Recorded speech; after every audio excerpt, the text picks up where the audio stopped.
First of all, जय हिंद, जय Bharat, all of you. तो जो न्यूज़ निकल के आ रही है कि कतर है, ठीक है, जिसने हमारे 8 इंडियन नेवी ऑफिसर्स को डेथ पेनल्टी की सजा सुनाई है। अच्छा, ऐसा क्या अनपढ़ है कि भैया उन्होंने हमारे 8 इंडियन नेवी ऑफिसर्स को डेथ पेनल्टी सुना ली? मतलब ऐसा क्या हो गया यार? और कतर के साथ तो हमारी ऐसी कोई खास दुश्मनी भी नहीं है, हमारा फ्रेंडली नेशन है, बढ़िया। हाँ, ठीक है, एक इस्लामिक कंट्री है लेकिन तब भी हमारा एक फ्रेंडली नेशन है। ऐसा क्या हो गया कि मतलब इसके साथ हमारा ये हो गया और इन्होंने हमारे 8 इंडियन नेवी ऑफिसर्स को डेथ पेनल्टी की सजा सुना दी? तो इसके ऊपर गौर फरमाते हैं।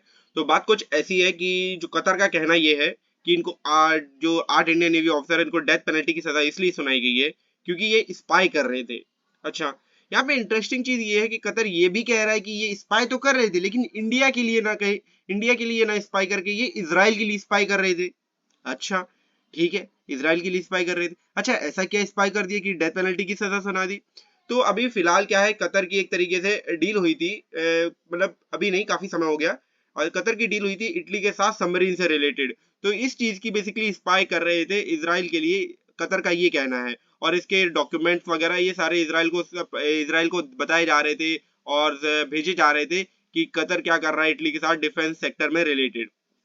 तो ये चीज देखने वाली है। अच्छा, तो कतर इस चीज पे गुस्साया क्यों है? देखो, ऐसा है ना, जितनी भी इस्लामिक कंट्री है वो इसराइल को एक तरीके से, कई कंट्री तो रिकॉग्नाइज भी नहीं करती है उनको, ठीक है, और कईयों की बनती नहीं है। जैसे पाकिस्तान जैसा कंट्री इसराइल को एक कंट्री ही नहीं मानता है, उसको दर्जा ही नहीं दिया कंट्री का।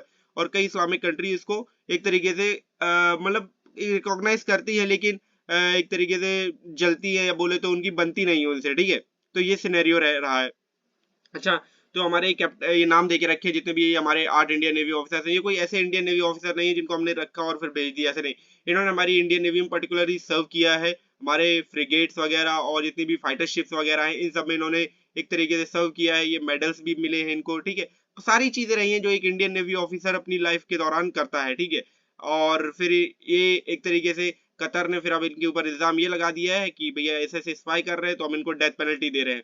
अब इंडिया का ये कहना है कि कतर ने सजा तो सुना दी है लेकिन जो हमारे 8 इंडियन नेवी ऑफिसर्स हैं, इनको अपना पक्ष रखने का एक तरीके से बोले तो मौका नहीं दिया गया है, ठीक है, क्लियर मौका नहीं दिया गया है।